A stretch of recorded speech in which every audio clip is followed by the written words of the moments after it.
Mukama Katonda nga tugenda okuyigako beera wamu naffe mu linnya ly'eddungi erya Yesu Kristo Mukama waffe. Amen. Musomba saba obuze kubatuwuliriza.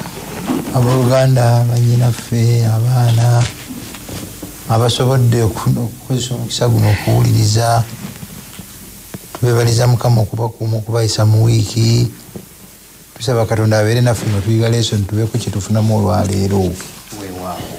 Ekyamazima kwota twagitandika sabiiti eyaggwa ne kaakano olunaku olwaleero tugenda ku kyokuyiga kyaffe namba 2 mu kwota eriko omutwe omunene ogugamba nti amazima g'ekiseera kino mu kyamateeka olwokubiri. Tugenda kubeera kwota eno tugenda kutambula omwezi guno ogw'ekkumi, ogw'ekkumi-n'ogumu n'ogw'ekkumi-n'ebiri. Nzikiriza nga yegenda okuggalawo omwaka ate tulabe ekinaddirira. Musumba twalabye nga mu kitabo ekya wiiki eno oba ekitabo kyonna okutwalira wamu kusiibula, ate ng'asiibula bw'anaamala okusiibula ng'afa, n'olwekyo asiibuza n'omutima gwe gwonna nga mumativu nti agenda kufa. ekyo kyekimu ku bye twalaba ekisooka. Ekyokubiri, ekitabo kino abawa history bayiseemu kubanga byonna yagirimu, nga wakayita emyaka 4 agikomyawo. Tujja kuzuula ensonga lwaki agizza, okubajjukiza si kulwa nga bagwa mu nsobi zeziki. Ekyokusatu kye twanootinze mu lesoni ya wiiki kwe tugenda okutandikira nti ebigambo ebiggulawo olunyiriri oluggulawo lesoni eno olusookera ddala mu kitabo ky'amateeka n'olunyiriri olusooka nti bino bye bigambo Musa bye yayogera. Ekitabo kyonna kumpi kiri ku Musa kutuusa lwe yafa. Ensuula esembayo tetetera nnyo okusanga bitabo biri ku muntu, naye Musa ali predominant. Omwanjuzi mu lesoni kyeyavudde yakusaba omukadde atusomere akantu ka Sande, olunyiriri olusooka ku Sande. Okuyita mu Bayibuli yonna sooka tusoma olunyiriri olw'okujjukira. Olunyiriri olw'okujjukira lujja kujja nga tumaze okukasoma kano.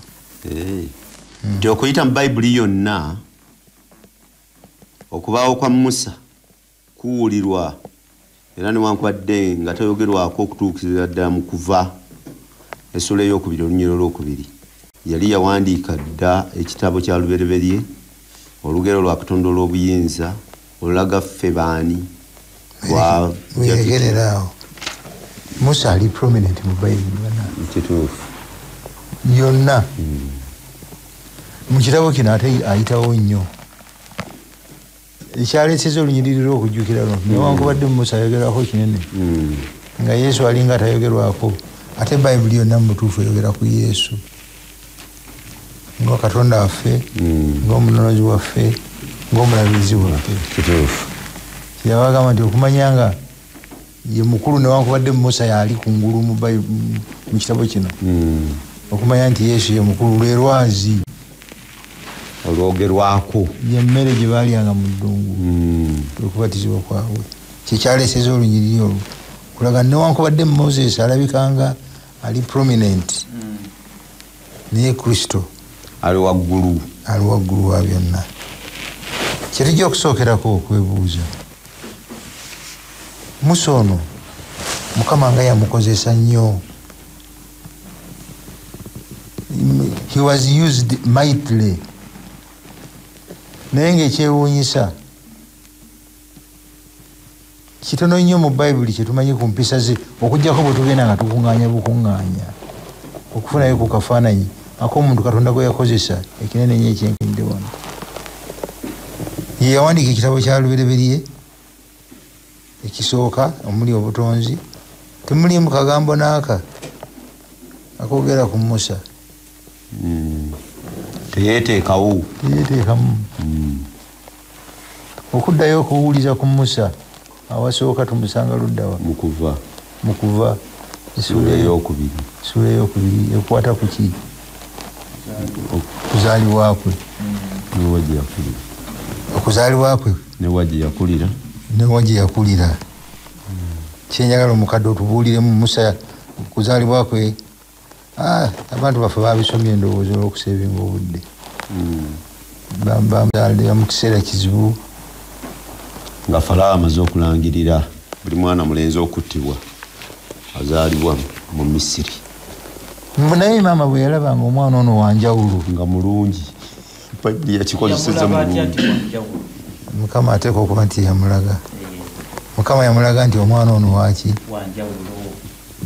waliwo maama azaala omwana atali wanjawulo bonna bakola ebibaya gamba nti maama yalinamu amagezi ag'ekika ekyawaggulu naye ekyawandiikibwa kyo bwe kyagambye ne balaba nti omwana ono wanjawulo enjawulo eyeteeka okubanga Mukama yagikola ki yagireeta si gwe gwali gusoose ne ku Samusooni Mukama yabalaga nga n'olutulena ne ku Yakobo nga tanaba na kuzaalibwa yamanyibwa nti ajja kuba waki wanjawulo n'ayolebwa n'atwalibwa mu lubiri lwa Falaawo okuddayo okuwuliza Musa nga mutabani wa Falaawo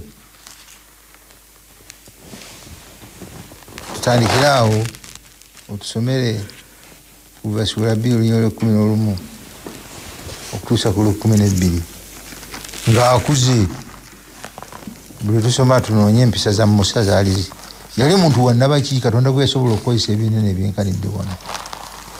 By the way mulowooza okujjako Yesu muntu ky'omulala Katonda gwe yakozesa okwenkana Musa? Yokaana Omubatiza yatuuka ku Musa okwenkana Musa tewali yenkana Musa ng'ogyeko Yesu okujjako Yesu teyali yamwenkana. Kirungi okumanyako katonotono ku mpisa ze 2:11 okutuusa 12 naga nti awo olwatuuka mu nnaku ziri ng'amaze okukula Musa n'abajjira baganda be n'alaba emigugu gyabwe n'alaba omuntu Omumisiri ng'akuba omuntu Omwebbulaniya omu baganda be n'amagamba eruuyi n'eruuyi n'alaba nga tewali muntu n'alyoka amukuba Omumisiri n'amukweka mu musenyu. oyina eri gy'okasomye ng'olinga eyaliyo kitulwaki ku mpisa za Musa olwedde kaakati tumutandiseeko akatono ako ka snippet ako katulaga ki ku muntu ono Katonda gwe yakozesa ebinene? Katulaga nti teyeerabira gye yava yasigala amanyi nti Mwebbulaniya si mu Misiri. Teyeerabira gye yava ate ng'alumirirwa. Oyinza obuteerabira naye nga tulina kulumirirwa naye nga yaba omuntu ono emigugu gye babatikka ate amutisa emigugu ate amukuba kwegamba abafuuse ekizibu gye bakola ki gye bali katusoke kali ku buteerabira. Musa yakulira mu mbeera ki? Katonda okumanya Katonda alina sense of humor muzibu nnyo. Omuntu agenda okuzikiriza mu Misiri asomesebwa mu lubiri wa Falaawo ali ku bajeti ya Falaawo kwalya kwanywa kwasomedde mu university bwanamala ayingidde amagye gaabwe ali educated musajja muyivu n'ebigambo bigamba nti kiri likely nti yali agenda okusikira obwa Falaawo byonna abimanyi naye teyeerabira waabo. Ebisikiriza bingi byandibaddewo ne bimusikiriza tebyamusika. Kiki ekirala kyogambye? Alumirwa? Alumirirwa. Embeera waliwo abantu ababeera mu bulamu nga niwankubadde nga kakati bw'omubuuza strategic plan mu kulumirirwa kuno plan yali ki? Kujjawo omukugu mambi ye mu bulamu bwe ye mukulumirirwa kwe alowooza nti kale wakiri ono kaaveewo nkyawe nkubayo omulala omu nja kubamalawo era singa otunuulidde sitoole bwe yeeyongerayo ate asanga baluganda ng'ate be balwana abagamba nti muli baluganda kiki ekibalwanya mumanye ennaku gye tulimu kobo mumanye ennaku yammwe manye ennaku komukubo bwe baataasa kwoli nti oyagala kunzita nga bwatta omumisi luli tamanyi kye baamukolera musalangamba nti owa si kyokka yali alowooza nti kiri kyali kyama ebituuka ewa Falaawo Musa n'adduka naye Mukama yamulaga nga wanjawulo okuva mu buto nga tannaluba n'amuteekateeka addusa agenze mu ddungu byangu kusoma busomi wano naye omuntu ava mu lubiri wakati agenze Midian adde mu nsiko agenze mu nsiko akalimba muwadde kakulunda ndiga si byangu mu nsiko balyayo emmere basimba njala balya ku ndiga tebamulaba nti musajja wa kitiibwa kibakwatireko kyo kibeeyo gyokolera ye bwoba odduse buddusi kugenda kwekweka olutuuka eri nga baga nti nziruse mu lubiri lwa Falaawo nze mbadde ngenda okubeera Falaawo abadde agenda okuddako nolwekyo munkwate bulungi wano temumpisa bubi nnyo ni mwana wa mulangira ebyo ni mulangira naye kaka tugenda okuddayo okumulaba nga wakayita emyaka 40 naye olwedde nga yalagadde omutima ogulumirirwa alina omutima ogukolerera abantu be alina kyanoonya akitandiseeko after 40 years twagala okulaba kyafuuse ssuula eyokuna olw'omwenda kutuusa ku 10 abo batakkiriza bubonero buno 18 olw'omwenda kutuusa 18 kuva ssuula 4 abo batakkiriza bubonero buno bwombiriri era bwe bataawulya ddoboozi lyo alisen awe batalikkiriza bubonero buno bwombiriri era bwe bataliwuliriza ddoboozi lyo olisena ku mazzi ag'omugga n'ofuka ku lukalu amazzi g'olisena mu mugga galifuuka omusaayi ku lukalu Musa n'agamba Mukama nti ayi Mukama nze siri muntu wa bigambo okuva ddi na ddi newankwadde okuva lw'oyogedde n'omuddu wo kubanga soogera mangu n'olulimi lwange luzito. Mukama n'amugamba nti ani yakola akamwa k'omuntu oba ani yakola kasiru oba omuzibe w'amaaso oba atunula oba omuzibe omuzibe w'amatu oba atunula oba omuzibe w'amaaso sinze Mukama. Kale kankana genda nange ndibeera wamu n'akamwako ndikuyigiriza by'olyogera. Nayogera nti ayi Mukama tumanno nkwegayiridde mu mukono gw'oyo gw'oyagala okutuma. Obusungu bwa Mukama ne bubuubuukira Musa.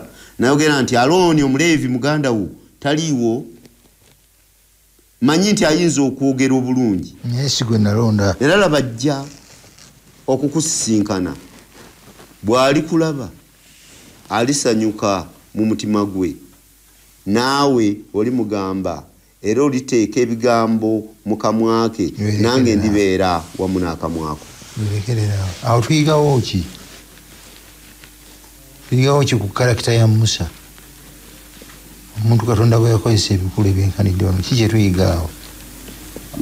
Amanyi nti alina by'atasobola ye nga ye ku bubwe. Yabiyiga ddi? Yabiyiga ng'akyalina mu lubiri. Musajja yava mu lubiri ng'ali determined n'agwa ku Mumisiri n'amukuba. Akozesa obukodi bwa kamando. Naye nti tukkirize nti yeegaana ekitiibwa kyawa kyendowooza nti Katonda kyekimumugisa mu lubiri amuleeta eno mu ndiga. Kubanga omulimu gw'obulokozi si yagenda okugukola nga bwe yali alowooza. Ayagala nnyo desire agirina ne intention agirina ne method ye gyakozesa Mukama si gyakozesa. Namumala emyaka aga agenda okumuddira okujja okumuyita kati wa myaka 8 nti sigendayo genda bajje nti no not me. Simanyi kwogera ate nga yali yeesobola ne pulani yagirina. Mukama okumumenya okumutuusa wasobola okumukozeseza Mukama ye byayagala n'engeri gyakyagala mu myaka aga. N'afuuka omuwombeefu ayitiridde n'ayitirawo naddala. Bayibuli yakumwogerako mu Kubala 12 Moses yali musajja muwombeefu okusinga abaki abantu bonna. Ekigenda okutulaga obuwombeefu buno kiri kusanga ng'abantu abaali bamaze okukola endagaano ne Mukama ku lusozi Sinaayi bagenda okudda nga bakoze ennyana. Nakyo kirina kyekitulaga ku karakita ya Musa kuva 3:2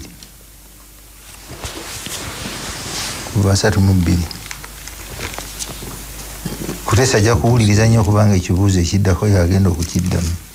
3:2 olwokumeka olwasatu okutuusa ku lwa3:2. Olwasatu agamba bw'ati nti awo olwatuuka enkya Musa n'agamba abantu nti mwayonoonye ekyonoono ekinene ne kankano naalinnya eri Mukama mpozzi n'akola ekinaatangirira ekyonoono kyammwe. Musa n'addayo eri Mukama n'ayogera nti woo abantu abo bayonoonye ekyonoono ekinene ne beekolera bakatonda abazaabu. Ne kankano bw'onoosonyiwa ekyonoono kyabwe naye bw'otoobasonyiwe onsangule nze nkwegayiridde mu kitabo kyo kye wawandiika. 3:3 Mukama n'agamba Musa nti buli eyayonoonye nze oyo gwe nnaasangula mu kitabo kyange. Tunoonya mpisa za Musa ne tunoonya kati tumuyize musajja man of action teyeegaana gye yava newankubadde tumulabye akakanye kakati wuuno atandise omulimu agambye Mukama nti basonyiwe naye bwe tobasonyiwe onzijeemu. Mpisa ki? What do you see? What is his character like? Wanaafuusa ani? Ati ogeddeko wano obuuza. Musa yeewaayo nnyo ku lw'abantu. Yeewaayo nnyo ku lw'abantu. Kyeyasaba osobola okisaba? Era ekyo kya Musa. Nange nkikubuuziza nti kino kyeyagamba nti bw'otobasonyiwa zijja mu kitabo nange nsazaamu naawe osobola okisaba? Anti kati nze mba nalokolebwa nakola ebyange sisobola kukisaba. Naye kyali kituufu Musa okukisaba? Kyali kituufu. Abalala mugamba mutya? Nina nze ke nnalabye. Naye nga gwe tewandikikoze. Musumba omuntu tosobola kwewaayo mu kufa. Kale Musumba wanyi nina nze ke nnalabye wano. Musa yalina commitment mu mutima gwe okuviira ddala lubiriwa e Misiri. Naye ne wano agambye nti nze ŋŋenze mbatangirire mbakole ki? Mwakoze ekibi kinene naye ŋŋenze eri Katonda mbakole ki? Mbatangirire. Kwegamba Musa nga tavuddeeyo waakiri ku lw'abantu abo ye waakiri afe. Si kyangu. Kyetwagambye kiri ekyasoose nti yali alumirirwa. Tusome akantu kano akali wansi. Dennis obaddeko kyogamba? Ngenyambo kyawukanamuko kati nti okuwandiikibwa mu kitabo kino Musa teyakola application bamuwandiike n'okutegeera nti yawandiikibwa Katonda yakola ki yeyamugamba nti nakuwandiika mu kitabo kati obuvumu buno bo buvaawo bugamba nti kati nsazaamu as my own request says nga sinze newandiikamu awo wendabyemu akazibuzibwawo ndabamu ne Musa yayagala okwetikka kyatalina kwetikka. Abantu bano olina bwotuuka n'okoma yeewaayo okufiiririra abantu ng'ate bali balina ebyonoono byabwe nga bo. Dennis wandikikoze kino saali kikoze kubanga mukadde wandikikoze seriously abe bukasa n'otufiirira waliwo abafiiririkika naye maama waliwo abagaana bali bamalako kkiriza peji 188 akatokaleke peji 188 mu lesson muno bakizizza ng'ekibuuzo reflection question. When in class go over the question at the end of Sunday's study about Moses' willingness to lose his own soul for the sake of his people. Is that a right attitude to have? Attitude for kufuna. What if anything is worth losing one's soul over, especially considering what it cost to redeem it? Senga Musa yekka yali ayononye ku nsi kuno Katonda yani mufiiriridde yani mufiiriridde nafa ku musaalaba egologoosa kulwa Musa kakati waliwo abalala baganye nga ne Musa aganti nange baliwo engeri gye baganye okujja nange nzijaamu ono kyabuuza wano nti omuwendo gw'omwoyo nga gw'amaanyi nze no temumbuuziza oba nandigize gwandi bafiiridde musumba ekyo kya sabbiiti ejja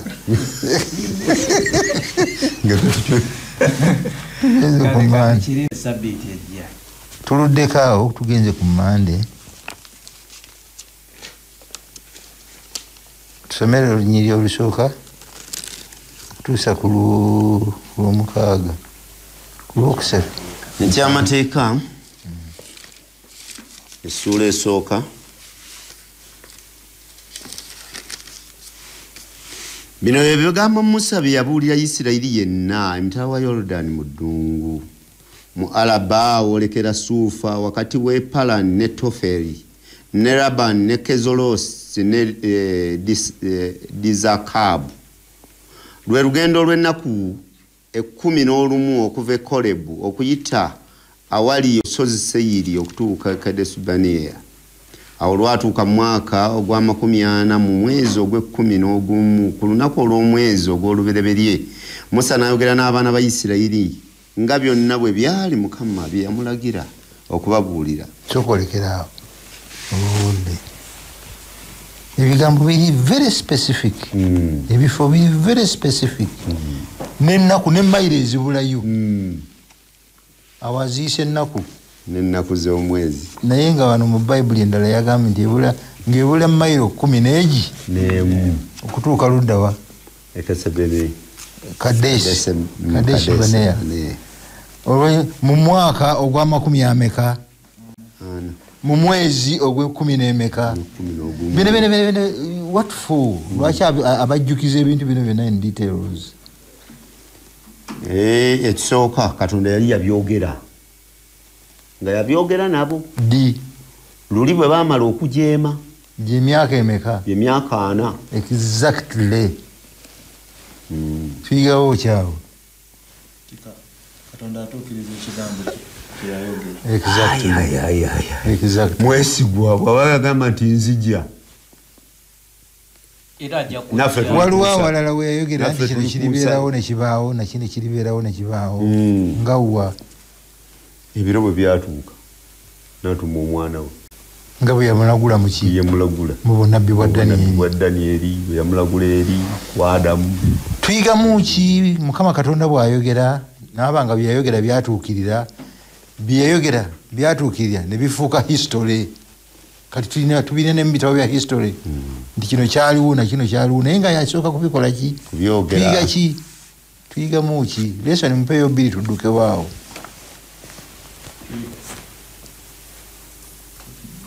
tuyigamu nti Katonda ali real gyali kati katunyonyolemu katuufu nnyo naye kanyonyolemu nti Katonda waba yagamba nti kino kiribeerawo nekibeerawo nga si bayibuli yokka nga ne mu bitabo bya history bitali bya bayibuli tugamba nti byawandiikibwa bazungu naye nga history kinabyo mu ebiri kikakasa bukakasa nti Katonda yakyogera naye mulamu gyali ekirala nti mwesigwa talimba ayogera maki mazima waba yagambye nti kijja kuba bwekiti bwekijja okuba nze leso ne gyenfunamu nti byonna bitamu biri ku pulaani master plan buli kimu kiri ku pulaani tali disorganized kikyukakyuka nange nyongereko gyenjigamu nange gyenjigamu nti n'ebisigaddeyo bye yagamba nti nabyo bijja kujja It's a question of time bituuka bali abagamba esigadde ennaku mayiro 11 sabiti yayita twebuuza oba ffe tubuzaayo mmeka naffe tugenze kubanga ebiriwo ku mikutu bitulaga tudduseebaawo mande tugiveeko mande twagivuddeko dda tugenze ku lunyolo lw'omwenda okutuusa ku 11 1,000 times more numerous olw'omwenda yagambye bwati enda kutuuka 11 nange nayogera nammwe mu biro ebyo nange nayogera nammwe mu biro ebyo nga ŋŋamba nti nze siyinza kubasitula nzekka Mukama Katonda wammwe abongedde era leero mulinga emmunyenye z'omu ggulu okuba abangi sokolekerawo ekigamba ani ekyo akigamba baana ba Isirayiri ekigamba ani okusooka Ibulayimu nakyo kituukiriza obunabbi yamugaa nti fuluma ebweru okole ki bale onooyinza okubala emmunyenye ezo nenzalire bwe lirikola kituukiridde yongerako katono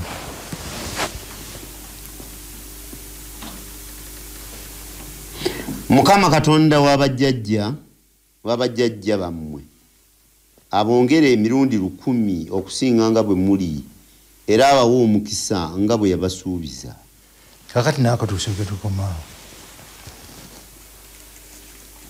abantu bagamba abaganye okuyingira muki yabagaana okuyingira mu Kanani ekyo si kibonerezo olw'obujeemu bwabwe ekyo si kibonerezo abantu be bamu n'abawa omukisa ne beeyongera emirundi 10 awabaki omukisa ate nga bazizza omusango n'abagoba ne mu kiwummulo kye ate abaweera ekyomukisa okuzaala ennyo ne basinga nemmunyenye mu ggulu tebazaalidde na mu kiwummulo bazaalira mu ddungu teri kiliniki teri kusaaga nti olw'okuba nga bagenda kufiira mu ddungu yefunire ezadde eddala ekyo si kwagala na kisa kya Katonda kwagala bana bafa bavaawo waliwo abayingirawo era twalabye ti newankubadde batambula naye teri yazimba bigere naye nga totezaagira tewali kyayonooneka amazzi basigala banywa ekitegeeza nti era newankubadde balemwa naye yabateekako omukono gwe era abaagala abagenda okufiira mu ddungu ku lesoni ya Tuesday Musa ayongedde nako ate kambasabire ate abongereko naki kakati mu lesoni ya Tuesday yalesa ensonga enkulu eddirira somaawo obadde obukomye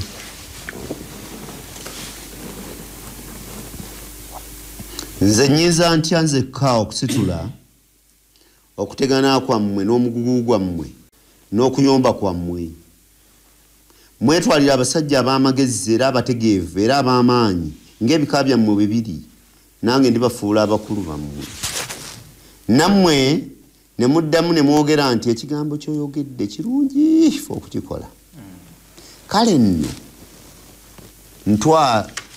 twala abakulu b'ebika byammwe abasajja ab'amagezi era ab'amaanyi ne mbafuula abakulu bammwe abaami ab'enkumi era abaami ab'ebikumi era abaami ab'ataano era abaami ab'amakumi era abamyuka ng'ebika byammwe bwe biri olw'16 amagezi ago ani yagaba Musa seriously mukoddomi we bwe tusooka okulaba Yesero eri yamusanga ng'atawaana nabo kulamula emisango okuva enkya namugamba nti ogenda kusiriira ojja kuggwaawo ko Musa katubalondera abakulu ab'enkumi ab'ekikumi ab'ataano n'ab'enju ekibuuzo kigamba kyetaagisa izite necessity ng'ogyeko okukoya ennyo Musa kyali kyetaagisa lwaki olw'okutambuza emirimu mu ngeri esingako okuba ennungi eri organized bwe kiba kyetaagisa lwaki Mukama si yakiteekamu ebirala byonna details ez'ekifo ekitukuvu byonna yabimuwa namula lwaki kino teyakimugambirawo namugamba nti kakati bw'otuuka eri batememu Mukama yamuleka n'asiriira n'atagala nabyo bano balumugana bano bakola batya kibuuzo si kyangu nnyo ekyo lwaki ekyo teyakimugambirawo nali nati biri bali tebannawera nga tewali need ya structuring naye kati wano nga bangi nnyo nze ndowooza bwe nti Katonda waliwo byatulekera kubanga eri yagamba nti mulimbeerera obwakabona enteekateeka ffenaffe tulabe ekisingako okuba ekiki ekirungi kubanga nze ndowooza nti ye yali yensonga lwaki teyakimugamba nti genda otandika obbaawulamu bwoti ne bwoti ekyo kituufu kyandibanga n'okuba nti Mukama Katonda yakitegekera Yesero ekyo n'agamba nti kikankirekera Yesero kituufu Yesero mu Midiani musajja wange kamuwe ekinamufuula prominent naye aveeyo nga yakireese oba nakireeta number 1 number 2 buli bantu lwe baala ne babeera abangi ekintu ne kikula kiraagako organization ne structure Mukama Katonda ono gwogambye nti ebintu byonna bitambulira ku pulaani tatambula gafula bw'atyo ebintu ebibeera organized n'akagambo ke bakosiza bakaisaani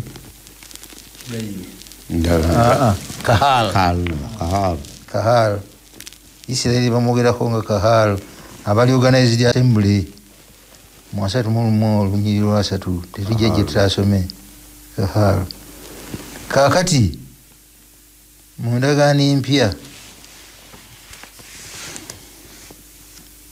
ekyadda mu kahalo kyali kiki yekanisa oba ekeleziya ekeleziya batuwuliriza bwe tukyogera nti ekeleziya eri abaga nti nedda kanisa kanisa si keleziya ani ayinza okukitutereereza kyengamba okitegedde mu ndagaano empya nange neetaaga okukitegeera Yesu mu ssuula y'e16 kitabo kya Matayo agamba Peetero nti ku lwazi kuno kwe ndizimba ekeleziya yange ekigambo mu Luyonaani kyakozesa kiri eklesiya amakulu gaakyo be bantu abayitibwa okuva eri ne bajja ne bayingira kyekyavaamu ekkanisa si kyalo katuliki. Abakatuliki bo bakirekerayo bulekezi.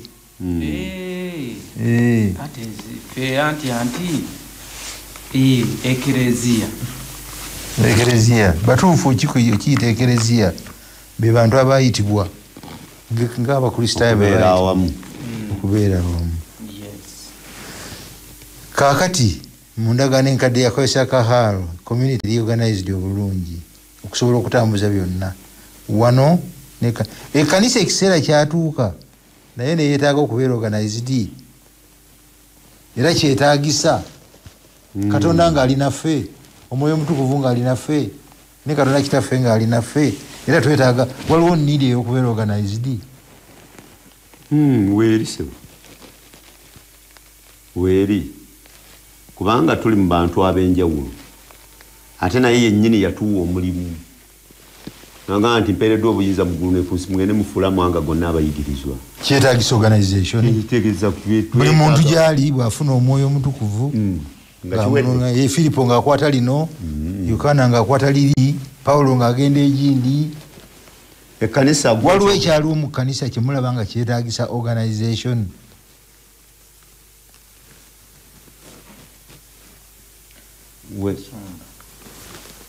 Mwena mwerabidde weebiri bingi amumpeeyo kimu kyokka kyokka ekiraga nga kyatereera lwa kuteekawo structure and organization. Zikangezeeko musomo mu 1884 ogenze wala ogenze wala. Ekkanisa yasooka yalina organization y'abatume ng'etunula etya. Ekkanisa abantu bano baali bali bumu nga batambula ne Mukama waffe. Mukama waffe amala obbavaamu abasajja bano ne batandika bonna nga Bayudaaya bakola omulimu mu Buyudaaya so nga omulimu gwetaaga n'okukola mu baamaki mu baamawanga era okugenda okukakkana nga beekuŋŋaanyiza ne beerondamu ekkanisa n'ebeera wamu n'etandika okutambula. Kyekyaliwo nga tebannaba kyekyaliwo nga kyetaagisa bwetaagisa. Ekyaliwo waaliwo okuyigganyizibwa. Emmere bwe yatuuka Denesi ng'atunda ebibye ng'aleeta emmere n'ensimbi nga basobola ku bigere by'aba Peetero by'abatume. Kituufu kuteesa ng'aleeta bikolwa by'abatume ttaani nga bonna baleeta ku bigere by'abatume nga buli muntu afunanga obwetaavu bwe bwakola ki bwe buli. Sitaani teyalwa nga yaleesedde entabuka. Ab'ekkanisa y'e Bukasa ng'emmere bagabirako b'e Bukasa. Ab'ekyetume batunula mu b'ekyetume. Kanisa n'etabuka mu kugenda okufa ne bagamba nti nedda. Abatume ne batuula ne bagamba nti ffe tetujja kudda mu bwa kugaba mmere. Ne balonda abadiikoni. That is the organization par excellence. Kituufu. Bwe baavaawo ne batandika okulonda abakadde mu makanisa gye gagenze. Kyetaagisa lwaki? Bwe mutakikola ani agenda okutuma abagenda kubuulira egindi? Bwe mutakikola twawulidde nti ab'Emityana Sabbiiti bagitaputa bulala.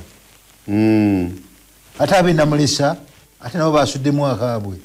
Ani agenda okugatta bano bajjemu ekituufu? Bukulembeze wateeka okubeerawo leadership ate nga tuli united tetufuna amaanyi agagenda mu maaso. Kaakati kizibu ki ekiba mu organization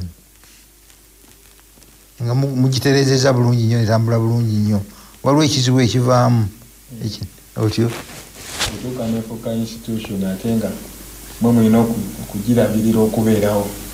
Ekyo kyekizibu. Organization eno etuuka nekola omulimu gwayo bulungi ogwagiteekesaawo. Okusooka wateeka okubeerawo founder ye Yesu Kristo. Abatume be bajja batwala bubaka bwa founder mu maaso gye bayita movement. Bwe tuva mu movement tweteekawo ka organization.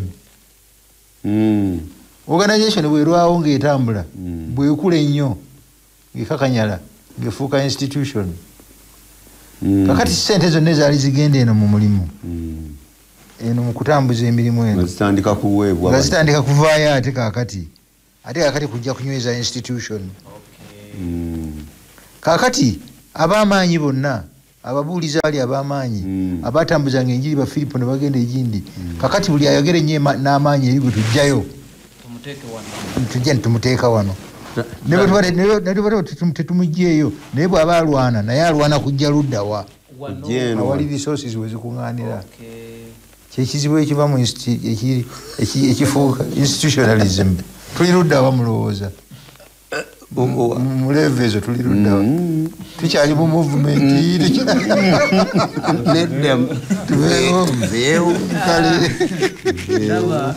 nebadde gamba nti kano nako tetukabuusa maaso akabadde mu lunyiriri olw'16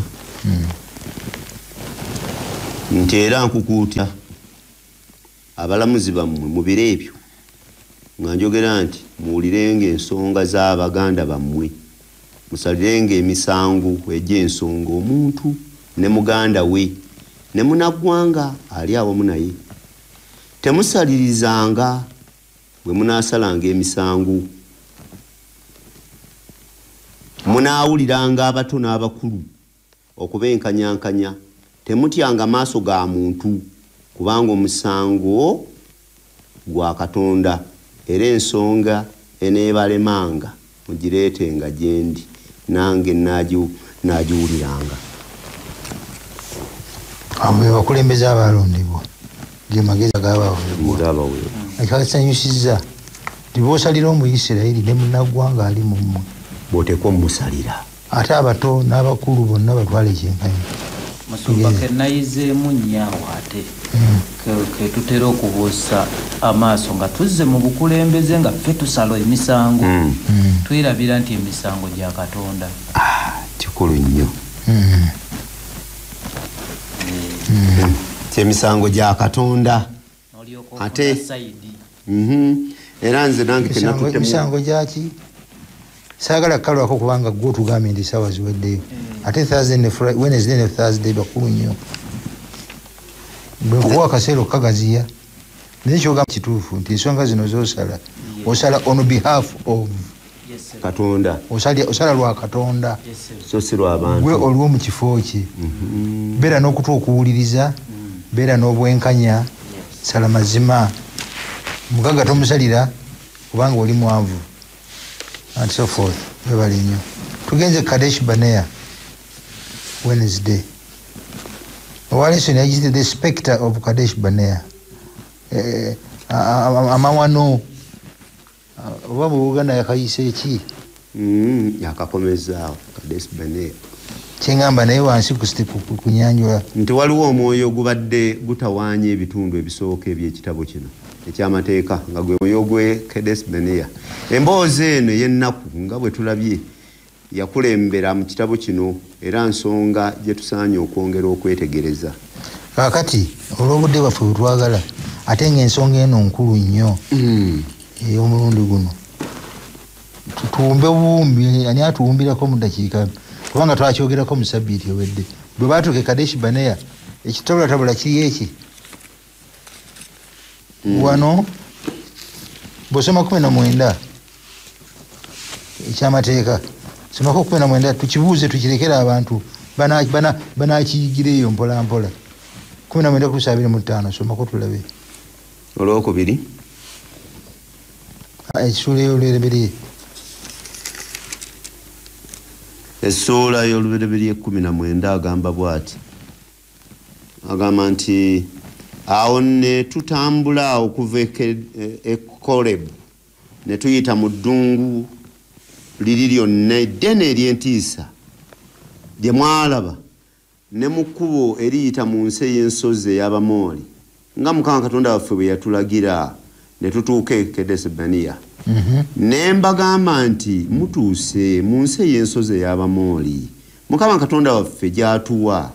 La Mukama Katonda wo atadde ensi mu maaso go yambuka olye nga Mukama Katonda wa bajjajjaabo bwe yakugamba totya so tokankana ne musemberera buli muntu ako mukagenderere ne munsemberera buli muntu kummwe ne mwogera nti tutuma abantu abanatukulembera batukulemberere batukeberere ensi bakomewo batubuulire ekkubo bwe liri lye tuba twambukiramu kyali kirowoozo kyani n'ebibuga bwe biri mwe tulituuka kirowoozo ky'abantu be bakikola ki be bakisaba Musa nga kyaki Musa amaze okubagamba twambuke tugirye tugire kobotendera tusooke tugikette baketta yaki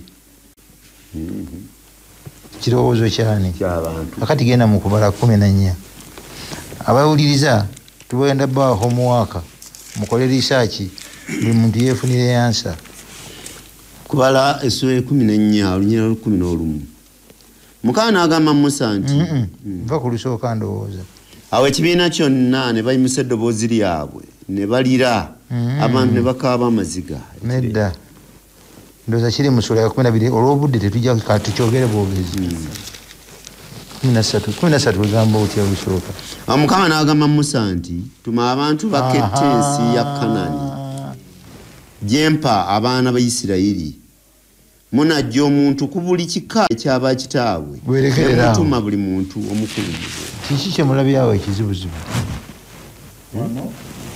Mukama yagamba atume wali abantu be baleeta ekirowoozo kakati abawuliriza mugende eka mukoleko omuwaaka mukole okunoonyereza mulabe ani yatuma kyavaawa kikubagana ndobo and so forth ako tukabalekedde naye kyavaamu kiki bagenda tebagenda abakesi bagenda ne baza lipooti nti ensi etonula etya nungi n'ebibala ne baleeta nga bwe bagibagamba era bweri 10 ne bagamba batya agaana agasajja agalimu gamaanyi ababiri ne bagamba batya ababiri ne bagamba nti tugende tujja kusobola tujja kugirya Mukama yagituwadde dda tugende tugirye baba bakyayogera abasajja bano ekibiina kyonna ne kibalandukirako nebakwata amayinja Musa yayitira ku lugwanyi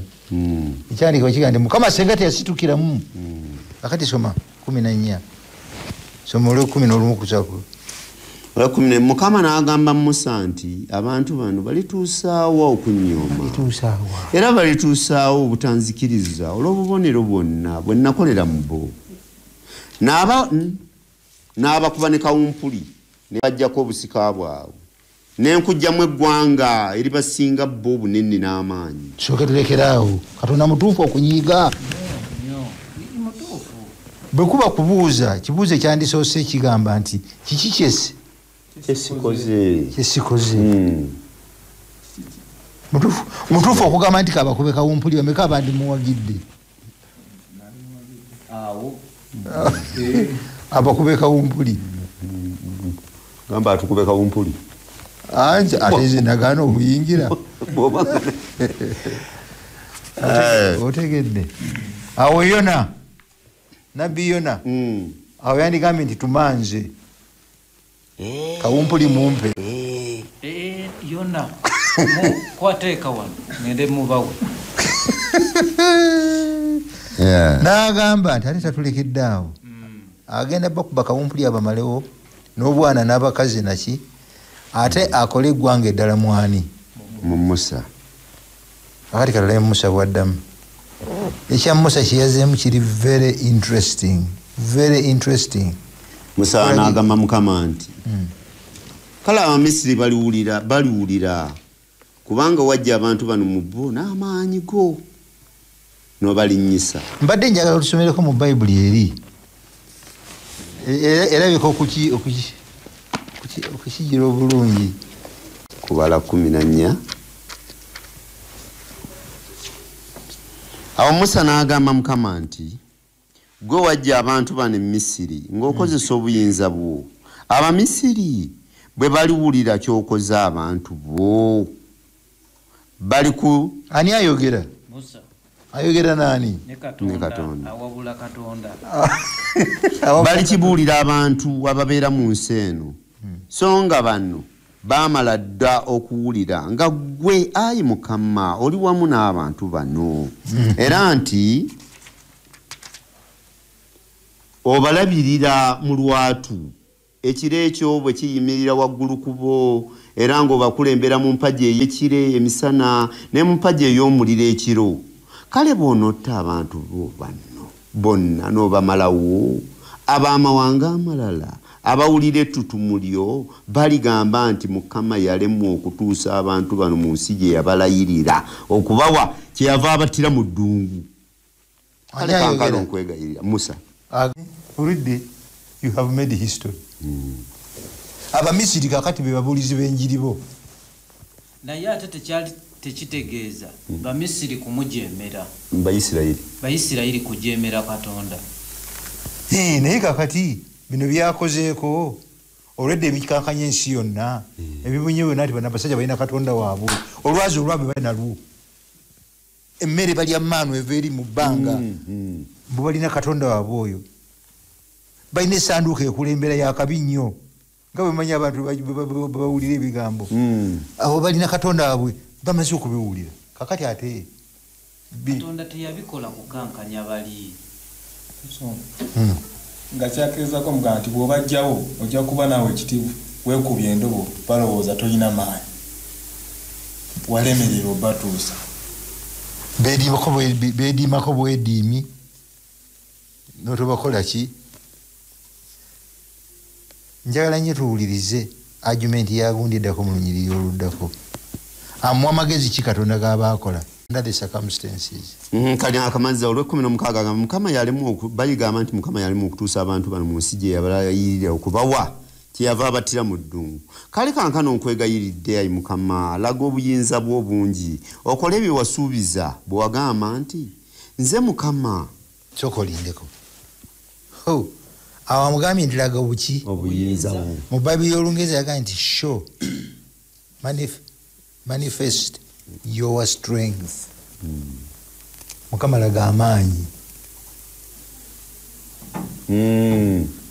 bino byonna byabadde akola tebiraga maanyi biraga maanyi ekire si maanyi Katonda amaanyi ge tugalabira ku kyenyo kiki ekitulaga ennyo w'amaanyi mu mbeera eza bulijjo ekitulaga nti Katonda w'amaanyi ekyo Musa kyaleeta ate alina obuyinza obusobola okukusaanyaawo ekyo osoose dizaati kyembadde mbuuza nti generali bwe twogera ku maanyi ga Katonda twogera ku maanyi ga butonzi twogera kubanga ago maanyi Katonda kufuuka muntu naye mu context eno Musa agamba Katonda ayolese amaanyi maanyi ki ekimu kubiraga nti Katonda alina amaanyi mu mbeera zino Musa gayagala Katonda gabajjayo instead of okutta abantu bano gakusonyiwa kisome busome agambye nze Mukama ndwawo okusunguwala nina okwagala kungi zireyiko waggulu kale kankano nkwegayiridde ayi Mukama laga obuyinza bwo obungi okole kye wasuubiza bwe wagamba nti nze Mukama ndwawo okusunguwala nina okwagala okungi nsonyiwa ebibi n'obujeemu naye sirema kubonereza muntu olw'omusango gwazizza maanyi ki Musa gayagala Katonda ayolese ku ssaawa eno mu mbeera eno eriwo nga bwakikola ekyo ajja kuyosa amaanyi agasinga n'okutonda asonyiwa abantu bano okusonyiwa kiraga maanyi kiraga maanyi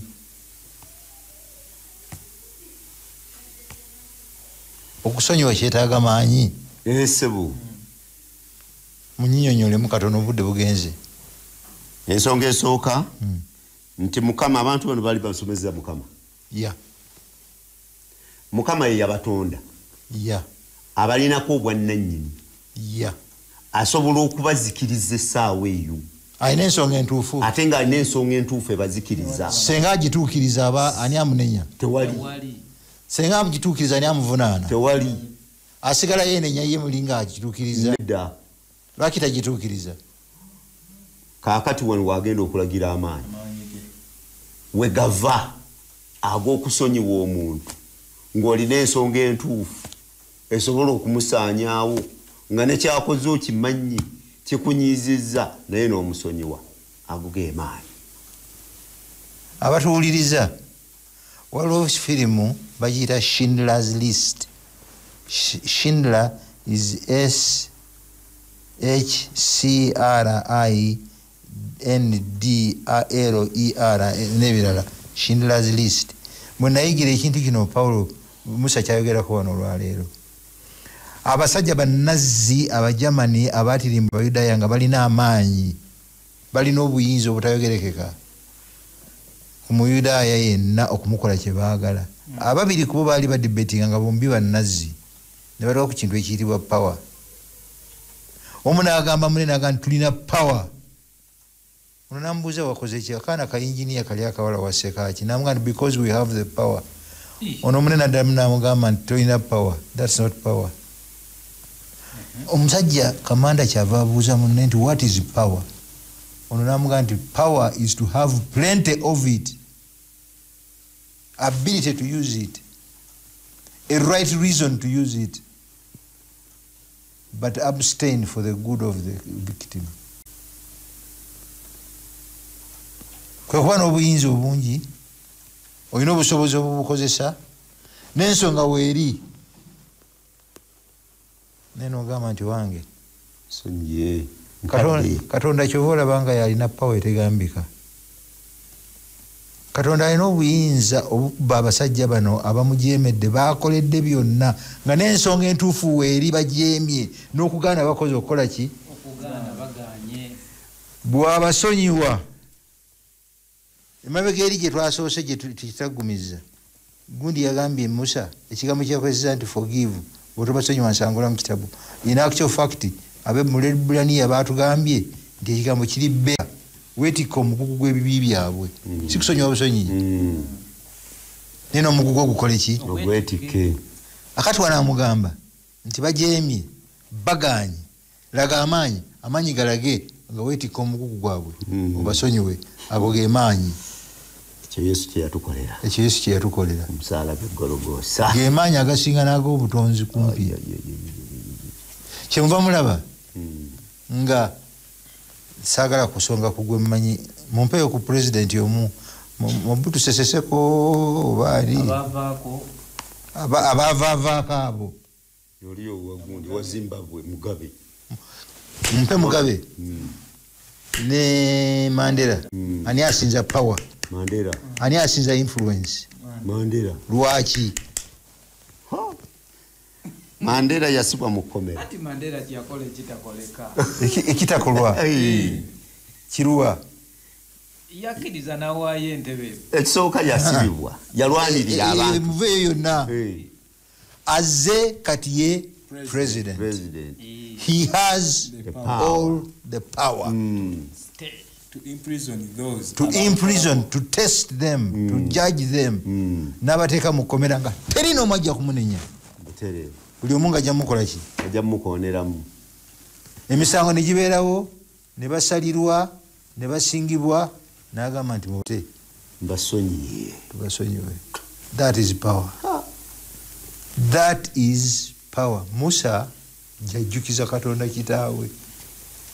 Come on. Ugenda okukola ekitali kya power. Musajja buno bw'obwemera n'obumalawo ekyo si kya power. Bana bagamba nti we shall crush you. We shall crush you. That's not power. That's weakness. Kutya. That's weakness of character. That weakness in the real sense of the word. Power is in the ability to have a lot of it, a reason to use it, but to stay back. Let it go.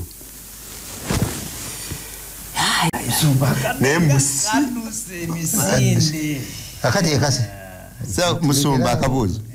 Tulekeraawo. Musono. Musa. Tuyinza mugeregeranya na ki? Simanyi. Nze manyi kimu kyokka. Nagenze okupimamu ne ngamba Mukama ne mubuuza. Nabize Mukama Katonda akuteeka kembo ono. Osobola okumujja mu Musa. Nagenze kulaba nga tekisoboka. Kwakuba. Noyimirira n'ogamba nti kale kuba abantu. Nze kanfe. Musa Mukama Katonda yamuwa omukisa ogutali gwayi. naye nekirala Katonda omutukuvu omugulu okukkiriza omwana w'omuntu okutuuka ku level eno Katonda bwe bamuwa challenge eno yasirika busirisi teyakaayana nayisa mu nkola era n'amugamba nti basonyiwe kubanga Musa gye tasomye olw'obudde yamugamba by the way kino kyobadde okola bulijjo eno pulaani yo gyonoonye ey'okuwa amawanga gonna omukisa yatuukiridde dda nedda okugituukako n'okugituusa wano wogituusiza ozze osonyiwa busonyi ate otuuke kakati wano wootuuse ate ogiyiwe Mukama n'awuliriza n'asonyiwa. Ntunuulira Musa nga awaayo obulamu bwe era ndaba nga abantu bano bayingira batuuse ku nsalo bayingira obubi ne bo bayinga obuki obungi. Ntunuulira nga naffe tugenda tutuuka ku nsalo era nga tuli ku nsalo naye obubi nga buyinza obuki obungi tunaayingira oba naffe tunatuuka awo ate nja kuyingira emyaka 40 nze ngaanyi enyambala eteriiko mukristaayo n'atali mukristaayo ennaku zino entambula y'ebintu nga bw'obiwulira obuli bw'ebisagazi obusuwa obukudde ki ejjembe ensi yonna efuuse kizibu abantu okwerowoozaako kubba ensimbi z'omusolo ebiyitirivu ebintu ebitambula bwe biti ate si nsi eno yokka naye kumpi ensi ki yonna nti bino byonna nga bituuse mu kiseera kino nga tubuzaayo katini okuyingira nze nandigambye nze ennyambala eyinza okunemesa okuyingire ku duli ekibi kye10 kyafiiriza ababiri bano bwe baddayo mu ddungu nabo baddayo ne babonaabonera emyaka 40 ne bakomawo bwe bakomawo Musa abaga nti mudda mu nsobi ezimu baziddamu tebaziddamu bano abaana tebaziddamu mu nsobi era wewava ekizibu kakati ekikola Wednesday Thursday Deuteronomy somako busuleyo ku linnya 3:3 biri 3:3 ekyamateeka 2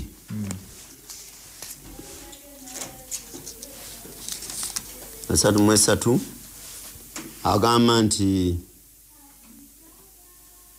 Mukama Katonda waffe n'amutuwa ne tumuwangula ne batabani be n'abantu be bonna ne tunyaga ebyali ebibuga bye byonna mu budde obwo ne tuzikiriza abantu bonna abasajja n'abakazi n'abaana abato awatali kulekawo n'omu ente zokka ze twatwala gwe munyago awamu n'ebintu bye twanyaga mu bibuga bwe baakomawo omulundi guno baatya okuyingira tebaatya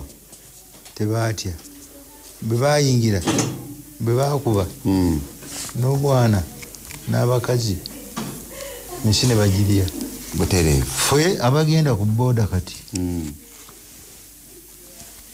tujja kuyingira lwakukkiriza kwaffe mubona biteriyo kigamba nti Kadeshi Barnea ono w'enkomerero tekiriyo nze nja kuyingira olw'okukkiriza musaayi gwa Mukama waffe Yesu Kristo. Amiina. Etegeeza mu bonna. Ekibuuzo kye tulese kiri kimu kyokka ekizibu. Abantu kye babuuza nti okutta obwana buno n'abakazi obukambwe tebwayitirira Katonda w'endagaano nga mukambwe nnyo. Si kituufu tetujja kukiddamu olw'obudde kubanga bannaffe aba puroguramu eddako etuuse. Dakiika tezituweddeeko. Tewali taata. Tewali dakiika n'emu. Okibuuzizza n'okikuba ku naye oli ayinza okukubuuza nti Ibrahim yasuubizibwa nti mugwa amawanga gonna ag'okunsi ge galikola ki? Megaliweerwa omukisa. Ery'abamuli gano teryali mulino si lyali erimu ku mawanga agali ag'okufuna omukisa. Lyali limu kugo oba? Lyali limu kugo naye Katonda yali aliwadde omukisa mu Lubereberye 15:16 ne lisukka omukisa gwaliyo. Buli ggwanga Katonda yaliwa omukisa. naye ng'ensi eno gye lirimu Katonda agigabye mwagenda okuteekateekera eggwanga omugenda okuyita omukisa ogw'okubuna mu mawanga gonna, naye ng'ate lino bwe lisigalawo omukisa tegujja kubona. Lwaki? Influensi yaabwe, obukambo bwabwe ate bujja kuziyiza abantu Katonda bateekateeka okufuuka omukisa muki. Mukama n'abasalira omusango judgment, n'abasanyawo n'abajjawo asobole okubirudinga ate kinaavaamu omuki. Si bwe gwali gusoose okukikola ku lwereberye Mukama Katonda ekibiina we kyatuuka ne kiyitirira nga abakulwawo n'akireka ne Nuwa yali agenderamu abo n'abazikiriza n'obwana bonna n'abajjawo natandika buki buto ne ku nkomerero bwe bujja okuba. Si mukambwe Katonda tayagala bonna balina ebyokuzikirira, naye mu nteekateeka y'obulokozi ekibi kisaana okuggibwawo okuwa ekkanisa omukisa. Musonga tusaba olw'ekyokuyiga. Katonda kitaffe omwagalwa, bye tulese bingi tetuyinza kubimalayo. Ekimu ku byo nti gwe agamba Isirayiri nti ntalo zammwe nze nja okuzibalwanira. Tusaine n'abayingiza mu nsi gye nabasuubiza. Buli omu ffe Katonda waffe alina entalo z'alwana, ezimu zitukaluubirira nzito nnyo. Tukukkirize otulwanira entalo zaffe, otuyingize mu bwakabaka bw'obutaggwaawo. Mu linnya lya Kristo Yesu Mukama waffe. Amiina.